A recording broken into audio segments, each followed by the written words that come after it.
Hello everyone, welcome back to Mountaineer Firearms. Today we have another Smith & Wesson for you. This is a nice little carry piece that I have. This is a Smith & Wesson Model 60-14 LS LadySmith. This is pretty much just a fancied up a little bit Model 60 snub nose 5-shot J-frame from Smith & Wesson. And it is 357 Magnum in this little package here. You can shoot 357s in it anyway. I normally don't. I do for fun sometimes. But in a little 2-inch barrel, we'll talk about some of those things today. You don't really get the full power that you should get out of a 357 anyway. So I usually have some special loads that I carry in my little snubbies.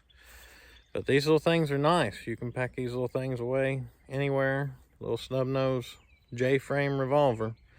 This is the smallest size that Smith & Wesson makes in their frames. This is just a little J-frame and 5 shots only. And these came about, this is pretty much just a stainless steel model of the old 36s. The Model 36, I'll have to do a video on one of those next. Those came out in about 1950 and they were called the Chief Special.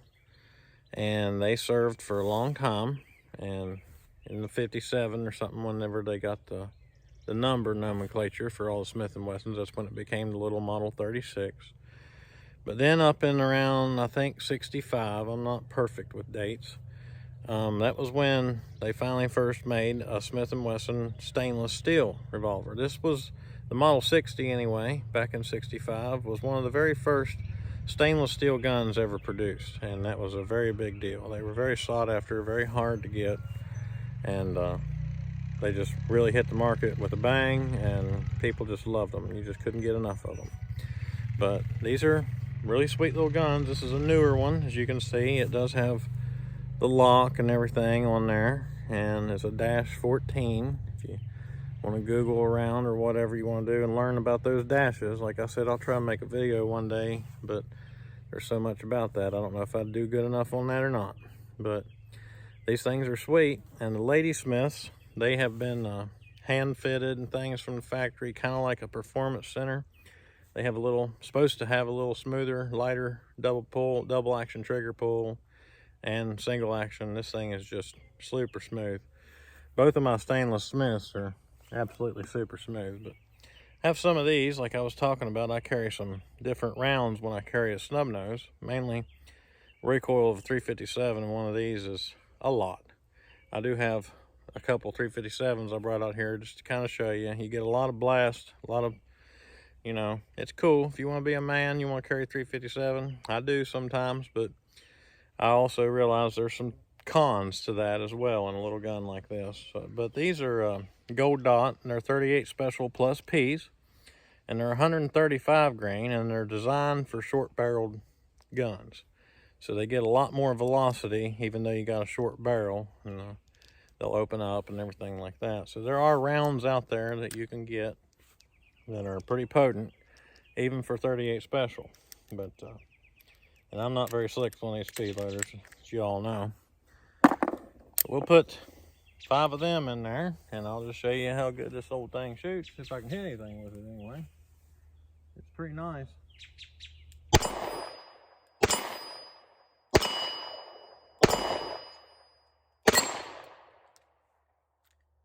Yep, 357. And those are plus P's, so the recoil isn't hardly nothing on those at all. I don't really know if you can tell it in camera, but a plus P is just a little snappier than a regular 38, but it's not really anything you can, if you shoot a lot, you can tell a difference, that kind of a thing. So, but this thing is pretty. I've been working on it a little bit. I've had it for many years. It's been in my arsenal for a long time, and I've carried it a lot. That's a little backup gun. I carry a little ankle holster down there sometimes, and but I've done some custom work to it myself. I put these grips, these are from Altamont, and I thought they were real pretty. But that's my favorite setup on a little J-frame snub nose. This is what you call a Tyler T-grip. That's kind of a vintage thing. You can still get them today. They're a little hard to get your hands on. They make them, but I think they got a long wait time and different things like that. But I've had a couple old ones for a while. And it's a Tyler T-grip. And what that does, it just kind of fills your hand out a little bit on a J-frame, makes it feel a little more comfortable. And that also makes it, a gun like this that's chambered for 357, makes you able to hold on to it. I can actually hold on to 357 with one of these, which holding on to it ain't so much the problem. It's real snappy and it'll hit right here in the web of your thumb real hard. But since we're talking about it, and I don't want to lose my man card here on YouTube, I'll just load her up with 5 357s. And these are Hornady 158 grain XTP bullets. And I don't have a whole lot of 357s, so I'm not going to shoot a ton of it because it's kind of hard to get your hands on right now. And I'll just shoot these in single action so I don't torture myself too much for you guys. But you'll see the difference in the recoil and the blast, how hard it swings them plates a little bit, I hope. Shoot them smaller ones there. Shoot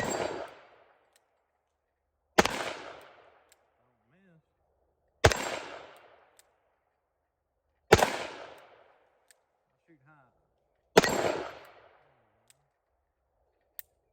Alright. There's 357s. And a little J-frame. You can see it packs quite a punch. But like I was saying, there are pros and cons. You do get a lot more recoil out of a Magnum, and a little gun, this thing don't weigh very much. And then when you've got only a 2-inch barrel, especially in a revolver, you're losing a lot of muzzle velocity. So you're gaining, but you're not gaining a whole lot like you would be with a full-size gun, full-size barrel. So they do design some 38 specials, especially in plus Ps. Sorry about that. Like I said, these gold dots, these are plus Ps, and they reach, around 1,000 feet per second out of a 38. So you're doing pretty good. And then there's a Hornady round that isn't a plus P. Like in my old model 36, you don't want to shoot plus Ps in that because it's before those times. It's not rated for that kind of pressure. So I have some 110 grain Hornady FTX bullets, I believe they are, and they shoot like 1,000 feet per second out of a regular 38. A little bit lighter bullet. But shoot some more of these plus Ps here. Then I have a whole bunch of regular full metal jacket, just plain old 38 specials we'll plink around with. Try this thing out here. It shoots pretty sweet.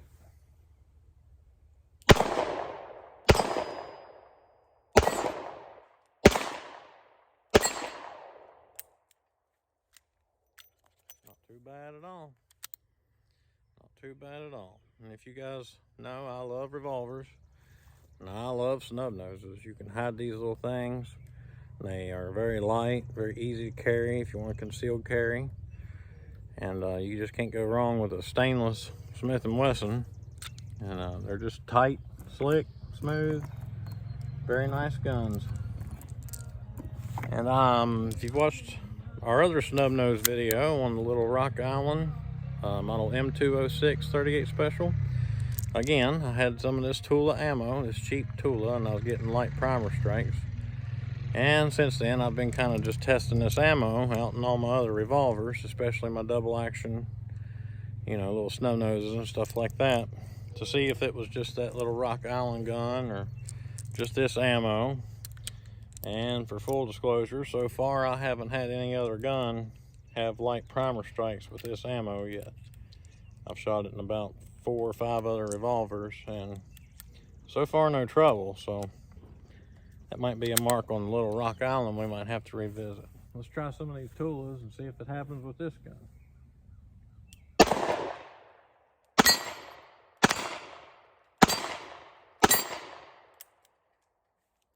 Nope. And they come out pretty slick too. Usually steel case swells up a little harder to get out. We'll just try 5 more of them. And yeah, like I said, in 65, I believe, I could be wrong on that date, is when they designed this first stainless steel. Pretty much a Model 36, like I said, but so they called it a Model 60. And when it first come out, it was just 38 special. It was pretty much just identical to a little Model 36 blued one, but it was stainless steel. And everybody loved it. And Sold like crazy. You couldn't hardly get your hands on one. And then I think it was the 90s, somewhere in the 90s, late 90s maybe, they changed it and lengthened the cylinder just a little bit and lengthened the frame here just a little bit and chambered them for 357 Magnum. And if I'm not mistaken, I think all the Model 60s now are chambered in 357 Magnum, because why not? You can shoot both, and 357 Magnum in a little teeny tiny package like that. So not too bad, not too shabby.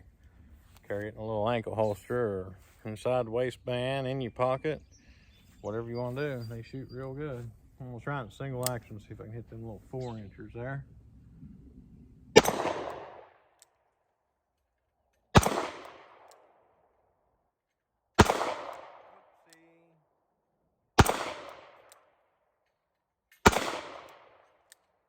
Yeah. Yep, empty. Yeah, 3 out of 4 ain't too bad, I don't guess. Yeah, she's nice. I like the color of these grips. They're very nice. Super walnut, I believe Altamont called them. That looks pretty good with that T-grip on there, I believe. And the hammer has been bobbed a little bit. I've done that myself. Full disclosure, again, I'm trying to be honest with you guys. I dropped this gun many years ago. I think I was getting on my Harley and I had it in my vest or something, and it fell onto the parking lot, blacktop or something like that, as I was getting ready to go for a ride that day.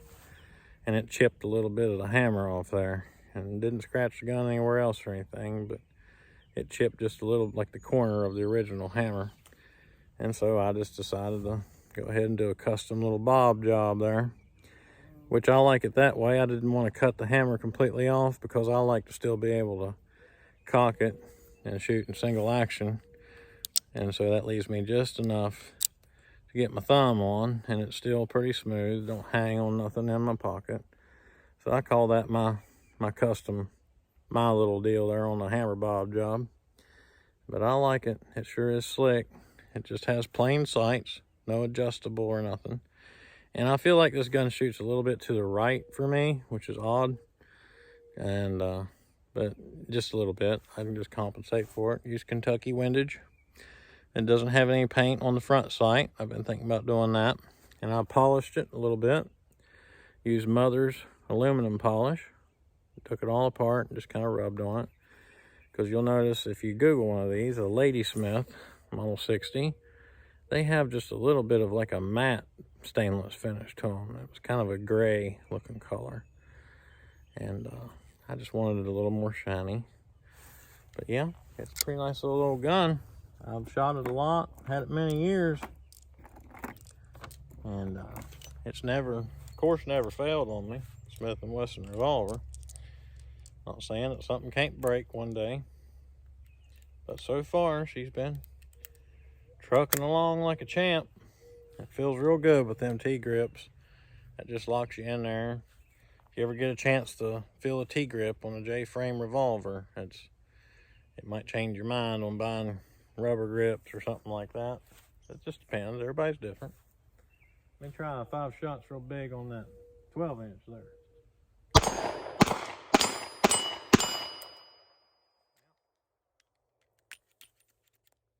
Steel cased ammo there. I do have some brass case stuff, 130 grain. Might as well just shoot some of them too. Always fun when you're planking with a revolver, 38 special. And again, you know, they call this the LadySmith, and a lot of people might kind of, you know, snob at it or whatever, say it's a girl's gun. But I'm not saying a girl can't handle it, but I'm telling you, you put 357 Magnums in this little thing, and you know you've got some power in there when you fire it off. You touch 357 Magnums off, and it lets you know. It's just a different little world. Try her out again. See if I can hit them 4-inchers. Maybe not. There we go. A bit to the right.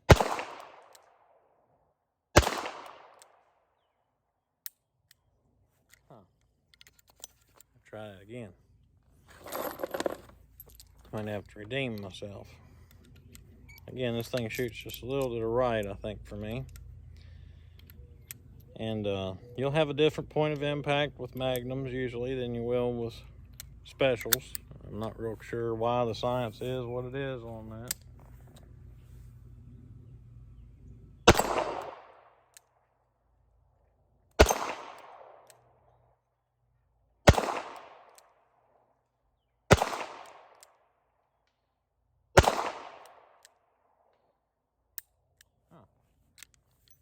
Don't know where I'm missing. Anyway, there she is, getting nice and warm. That's the way I like them. Get you another good little close look at it here. Nice old Smith & Wesson. Not real old. I'm not sure what year this one would have been built. Once they get up into the newer ones with the lock and the higher number on the dash, I'm not real savvy on the dates and stuff on them. But she is a nice little carry gun. Like I said before, the lock doesn't really bother me too bad. It's not a deal breaker. It's still a lot of fun. And I've never had a problem, or even really ever heard of a problem with any of my friends or anything that have a Smith & Wesson with the lock. I've never heard of one messing up. One of them might have at some point in time. But like I said, it's not a deal breaker for me. So still makes a pretty nice little gun. Not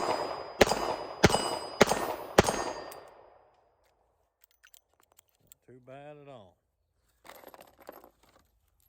And like I've said before, if you don't have the love for a revolver yet, I think you ought to try you one out. Get you an old single action Colt style, like a replica or something. Pick you out a caliber, 38 special. They make those in 38 special.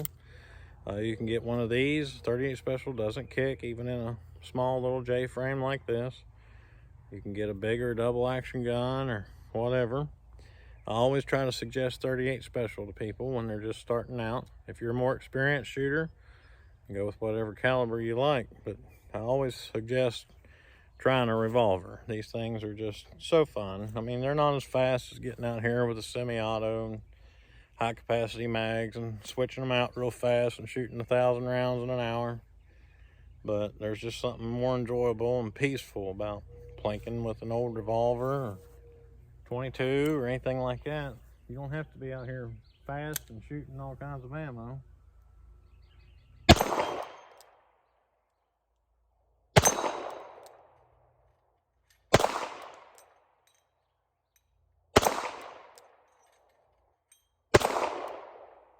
There, kind of done a little, trying to figure out where it's hitting there. Still have a few more rounds. But yeah, you might want to carry one of these. Keep one as a backup. These Smith & Wessons, these old J frames, police have carried them as backup guns. They chamber them in different chambers. You can get the older ones in like 32 Smith & Wesson. There was a 38 Smith & Wesson. That's not 38 special. There is a difference in those. You can't shoot 38 Smith & Wesson and a 38 special. 38 special will shoot 38 special, 38 long coat, 38 short coat, things like that. But 38 Smith & Wesson is its own bird. So just know that in case you're out there looking for ammo for your 38 and you see 38 Smith & Wesson and you have a Smith & Wesson revolver, yeah, you might think, well, that'll work, but it's different. Make sure you get the right ammo for the gun you're shooting. That's so extremely important. You can really get hurt yourself or hurt somebody else, blow your gun up or anything. Just always make sure do your research, get your right ammo, make sure your gun's safe, make sure you're safe. Follow all the safety rules that you can think of or even imagine. And always be safe.